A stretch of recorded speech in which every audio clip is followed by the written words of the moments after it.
Window shopping के हैं। Clear है? ऐसी ओला, उबर जैसे कार बुक करते हैं ना, मेरे घर में मान लो कार है, मैंने उससे कह दिया कि भैया जब आएगा, मैंने उससे वहाँ टैली कर लिया कि मेरा कमीशन आपको जाएगा। तो अगर कहीं से ऑर्डर आ रहा है कि शांतिपुरम से सिविल लाइन जाना है, मैंने अपने ड्राइवर को भेज दिया। तो ये सारा सिस्टम कौन ऑर्गेनाइज कर रहा है?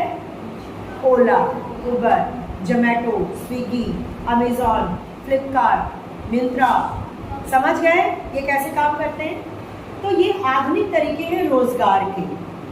इसमें अगर आप तुम लोग रिसर्च करो तो देखोगे कि काफ़ी लोगों को रोजगार छीना है मिलने की बजाय।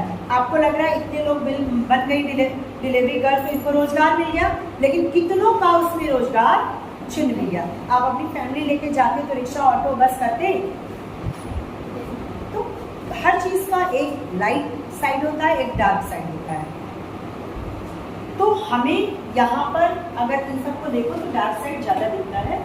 व्यक्ति कार्य क्यों करता है? कार्य भी कि हमारे व्यक्तिगत और सामाजिक जीवन में एक महत्वपूर्ण भूमिका है। आजीविका के लिए हम कार्य करते हैं, कोई भी कार्य, कल्याण का भी कार्य करते हैं तो आजीविका बंधी हुई है। अगर हमने कहा कि मैं आपको पढ़ाऊंगी फ्री में, तो मैं फ्री में तभी पढ़ा पाऊंगी जब हमें कहीं ना कहीं से मेरा पेट भर रहा हो। मैं भूखे मरूंगी थोड़ी ना फ्री में पढ़ा पाऊंगी। समझ गए बात को? तो आजीविका के लिए लोग कार्य करते हैं। कोई डांसर है, डांस कर रहा है, आजीविका के लिए। कोई सिंगर है, सिंगिंग कर रहा है, आजीविका के लिए। कोई भी काम हम करते हैं किसके लिए? अपने आजीविका। कुछ लोगों को उत्तराधिकार के माध्यम से कार्य किए बिना भी धन मिल जाता है, हालांकि वो चलता नहीं, मतलब दादा परदादा का धन। ऐसे धन से किसी को कोई संतोष नहीं होता। किसी कार्य से जुड़ा रहना हमें अपनी सार्थकता की अनुभूति करता है, यानी कि हम जिंदा हैं। कहते हैं जिंदा हो तो जिंदा रहना, जिंदा नजर आना जरूरी है। मतलब आपके परदादा का पूरा बड़ा धन आपको मिल गया, आप बैठ के नहीं खा पाओगे। आपको कोई पूछेगा आप क्या करते हो, तो वहीं पे आपका वजूद डाउन हो जाएगा। तो अपने वजूद को जिंदा रखने के लिए हमें कुछ ना कुछ करना पड़ता है। इसी के माध्यम से हम व्यक्तित्व को सही अर्थों में संपर्क स्थापित करते हैं। प्रत्येक कार्यरत व्यक्ति सक्रिय रूप से राष्ट्रीय आय में योगदान करता है। राष्ट्रीय आय में आपका योगदान है। इसीलिए कहते हैं ना, लोग कहते हैं स्त्रियों को, गर्ल्स को, और शादी जब हो जाती है औरतों को कहा जाता है काम करने की क्या जरूरत है, पति तो कमा ही रहा है, कहा जाता है ना। वहीं पे आपका वजूद खत्म, कुछ नहीं हो तुम। अगर तुम अभी भी सोचो तो आप कुछ नहीं हो। अगर आपके पापा मिनिस्टर हैं, बहुत बड़े मैनेजर हैं, बहुत बड़ी उसमें हैं, फिर भी आप कुछ नहीं हो, आप तो जीरो हो ना। ये मान के अभी से चलो, तब आपके अंदर आग उठेगी कि मुझे अपना बनाना है। गलतियां लड़कियां कहाँ करती हैं? खास करके लड़कियां, कि अपने पापा के नाम से। मेरे पापा भी बहुत बड़े, समझ रहे हो, लेकिन सिखाया कि यू आर जीरो, तुम जीरो हो, तुम ये जीरो मान के चलो। तुम अभी प्रोग्रेसिव हो, अभी इन्वेस्टमेंट किया जा रहा है तुम पे, एक बहुत अच्छा वो बनना है। अब जब पापा के छत्र छाया में रहोगे कि हाँ मैं तो इनकी बिटिया हूँ, कहते हैं ना तुम जानते नहीं मेरे पापा को, मेरे पापा कौन है, हड़काते हो। तो मेरा भाई कौन है, पापा कौन, उनके नाम से मत जानो, तुम कौन हो, तुम सामना कितना कर सकते हो। जब ये लेके चलोगी तो फिर आगे जाके पति की भी छत्र छाया नहीं चाहिए होगी। वो ऐसे पार्टनर गाड़ी चलाने के लिए, मैंने एक दिन बताया था ना, ट्रक का पहिया जैसे दो साइड होता है, एक दूसरे के ऊपर चढ़ा नहीं रहता, ठीक है। तो आप किसी के ऊपर सवार मत रहो, बोझ बन जाओगे। आपका कितना भी प्रिय मान लो कि अगर कपड़े की गठरी है, वो सारे कपड़े आपके बिल्कुल प्रिय हैं, बिल्कुल जान से प्यारे कपड़े, फिर भी आप उसको लिए रहोगे तो बोझ लगेगा कि नहीं? बस वही चीज़ है। तो बोझ मत बनो। वजूद को जिंदा करने के लिए हमें कुछ ना कुछ करना चाहिए, करना पड़ता है। और इसको अभी से अपने दिमाग में रखो कि हमें राष्ट्रीय आय में योगदान देना है, हमें मैन पावर बनना है, हमें ह्यूमन कैपिटल बनना है।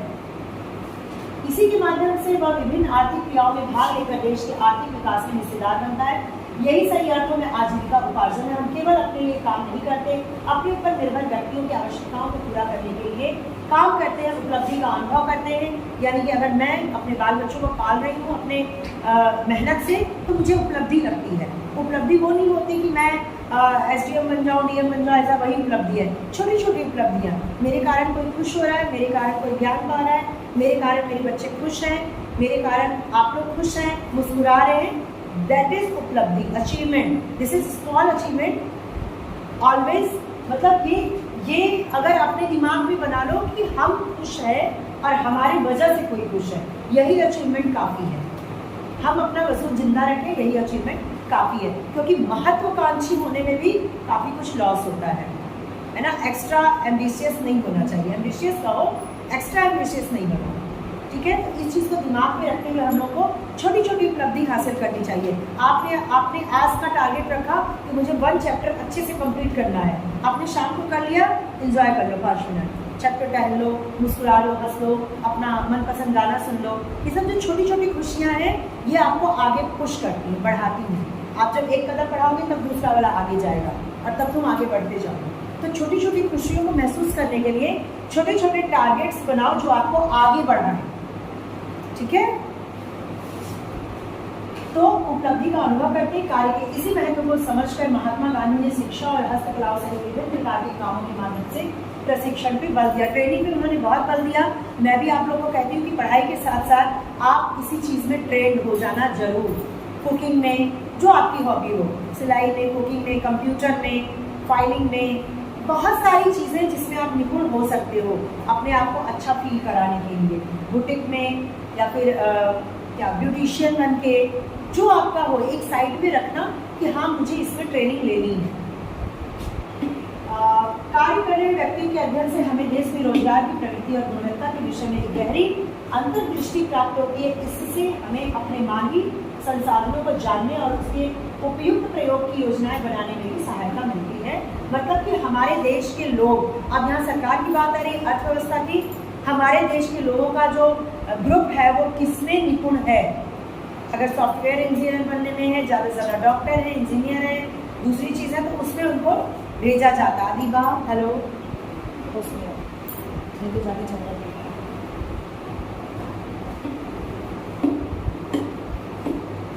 ये समाज के सीमांत वर्ग व बाल श्रम आदि के शोषण की समस्या को निदान करने में भी सहायक सिद्ध होते हैं।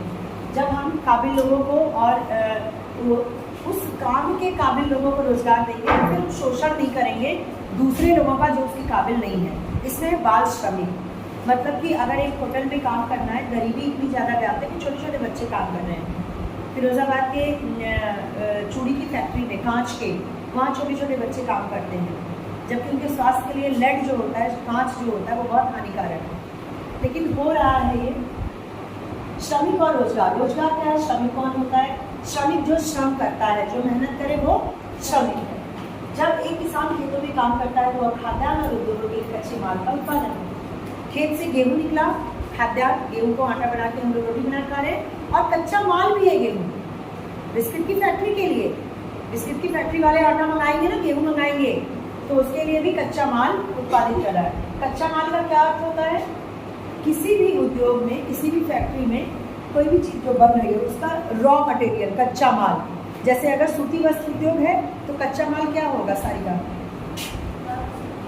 नहीं, सूती वस्त्र उद्योग, थान का थान कपड़ा बन रहा है, उसके लिए कच्चा माल क्या है, किससे बनता है, हाँ ठीक, बैठो, कपास। इसी तरह रबड़ अगर है तो रबड़ का जो दूध होता है वो कच्चा माल है ना। हर चीज़ का कच्चा माल होता है। बिस्किट की फैक्ट्री के लिए गेहूँ कच्चा माल है, चीनी कच्चा माल है, स्टील के बर्तन बन रहे हैं तो इस्पात जो है, लोहा, वो कच्चा माल है। तो ये सब कच्चे माल कहलाते हैं। कपास ही कपड़े के कारखानों और विद्युत घरों में कपड़े का रूप धारण कर लेता है। गाड़ियाँ सामान को लेकर एक स्थान से दूसरे स्थान तक पहुँचाती है। हम जानते हैं कि किसी देश में एक वर्ष में उत्पादित सभी वस्तुओं सेवाओं का कुल मौद्रिक मूल्य इसका सकल घरेलू उत्पाद कहलाता है। यानी जितना उत्पादन हो रहा है सबको जोड़ दो, वही हमारे देश का उत्पाद है, आय है। जैसे ये क्लास मान लो भारत देश, और आप सब फैक्ट्रियाँ, एक कपड़े की फैक्ट्री, एक बिस्किट की, एक किसी और की, एक कॉस्मेटिक की, एक कई तरह की फैक्ट्रियाँ हैं। जितना उत्पादन कर रही है वही बेचेगी, उसी पे लोग व्यय करेंगे।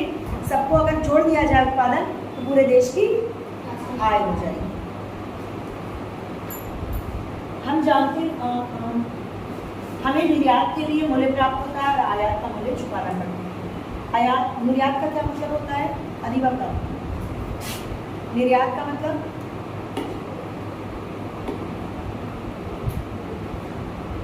कौन बताएगा निर्यात और आयात,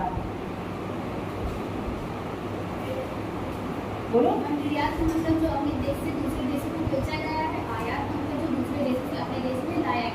खरीदा जा रहा है, ठीक है। तो निर्यात जब तुम करोगी, तुम अपनी चीज़ों को बाहर भेज रही हो, तो तुम्हें धन की प्राप्ति होगी कि जाएगा धन? प्राप्ति होगी। समझ में आया? जब कोई चीज़ हम लोग बेच रहे हैं विदेशों को, तो हमें पैसा मिल रहा है, रोजगार मिल रहा है। और आयात यानी कि हम कुछ मंगा रहे हैं तो हमारा पैसा